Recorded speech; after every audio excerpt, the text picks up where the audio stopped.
What's up guys, Dave here from thegadgetbook.com, and today we're going to be giving you 20 reasons why you should upgrade to iOS 14. So let's go ahead and jump right on into it. So the app library is a great new feature that shows off all your applications into an organized, simple to navigate view. Each folder shows 3 apps in the category that you use most often, and you can launch one of these apps with a tap. So now the app library is available, you can go ahead and remove applications from your home screen and they will appear in your app library instead. So in iOS 14, entire home pages can be hidden from your home screen, which lets you keep a clean looking UI. If you need to find an app, you can always use the app library or the spotlight search. To hide home pages, long press on the home screen to make your app icons wiggle and then tap the dots at the bottom that represent the different home pages. From there you can uncheck and check pages you don't want to see. So widgets is one of the headline features in iOS 14. You can add widgets to your home screen by long pressing on your display and clicking the plus icon. From there you'll be presented with the widget gallery. From here you will be able to see all the widgets available for your home screen pages. So all your widgets will be available here in your widget gallery. You can go ahead and tap one to select a size and then add the widget to your home screen. So there's also a smart stack feature which allows you to stack widgets on top of each other so you can scroll through them on your home screen. So the picture-in-picture feature on the iPad expanded to the iPhone in iOS 14, and now you can watch videos while scrolling through Twitter or texting a loved one. The picture-in-picture window can be resized by pinching the window to make it larger or smaller. Dragging the window off the screen makes it smaller while still allowing you to listen to the audio. The Messages application got a whole bunch of features, and one of them is the new Mentions feature. Now this lets you directly message a specific person in a group chat to get their attention. So for example, if you have a chat muted, when someone sends you a mention, you'll get a notification. There's also a feature where you can pin your conversations. All you have to do is swipe to the left and then click the pin icon and it will add it right to the top of the page of your Messages app. So another great feature for Messages is inline replies. It allows you to reply directly to a specific message in a conversation. Now this is especially useful in a group conversation because it makes different chat threads easier to keep track of. So Maps has got a huge update and cycling directions has been added. So Apple Maps in iOS 14 provides directions for cyclists with information on bike lanes, bike paths and friendly bike roads. So you can find out how busy a road is or if you need to climb a set of stairs. So in iOS 13, Apple added translation capabilities to Siri to let Siri translate phrases and words into multiple languages. Now in iOS 14, that function has expanded into a standalone translate app.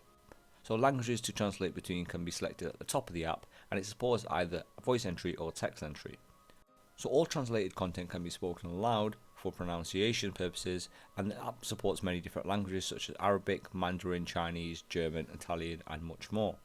So Apple are doubling down on privacy this year. The system will showcase a tiny green dot beside the Wi-Fi icon when the app is using either the camera or the microphone. The reason for this is so applications cannot use your camera or microphone without you knowing. So the bedtime mode in iOS 13 has now been replaced by the sleep mode in iOS 14. This is to help you track your sleep. You can set up the sleep goal in your health app and it will turn on do not disturb mode during the set time. Sleep mode can simplify your lock screen at your scheduled bedtime, and you can also turn it off and on through the control center. So Apple has totally changed the action sheet in default apps such as Safari, Notes and the phone app. The style fits with the whole design of iOS 14 and works better than the previous version. So there are many updates to Spotlight such as the new user interface and improved search. Apple have added a new search feature that lets you enter a search term and execute a search with relevant apps such as Messages, Mail and Files. You can go ahead and search for Google or Apple and it will bring up all the applications relevant to that term on your iPhone. So you can now search for emojis with a breeze in iOS 14. When you go ahead and click your emoji icon, a new search field will appear, so you can go ahead and search for the emoji through here. So you can go ahead and search for pineapple, apple, fire, car, and it will bring up the relevant emojis. Now Apple are doubling down on privacy like we mentioned before. Now they're giving users more control over the data each app can access. One of these options is the precise location toggle, which prevents apps from knowing your exact location when turned on. So this is probably one of the coolest features in iOS 14, and it's called back tap. You can now double tap or triple tap the back of your iPhone to quickly access the app switcher, the notification center, Siri, or you can even take a screenshot. You can even set a shortcut to anything you would like to open an application or whatnot, which is really cool. And the good news is this back tap feature also works if you have a case on your iPhone. So something Apple did not mention at the WWDC keynote is that you can now set the default email and browser applications to whatever you would like. So you can go ahead and download Chrome or even Spark and set them to your default applications. Incoming calls in iOS 14 do not take up the entire screen, however it shows a small banner at the top of the display.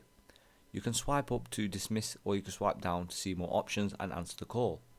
So Siri was redesigned in iOS 14, and activating Siri either through physical buttons or through voice commands will no longer cause an interference pop-up and take over the entire display. All the results will come in like notifications at the top of the display, and it looks really nice and goes well with the rest of the system. So Apple have said Siri can answer a broader range of questions in iOS 14, and can also do things it previously could not do. So some complex questions might have previously directed you to the web, but now you will receive a direct answer. You can also send audio messages through Siri, share an Apple Maps ETA with a contact, and much more. So last but not least, you can also FaceTime while you're using your iPhone. So in iOS 14 you can FaceTime in the background. Just swipe up when you're in a FaceTime call and a small window will pop up. Without pausing your session, you are able to use the other applications whilst on FaceTime. As always guys, thank you very much for watching. Make sure you go ahead and hit the subscribe button. If you could leave a like and hit a comment in the comment section, let us know what you think of the iOS 14. And as always, we'll catch you in the next video.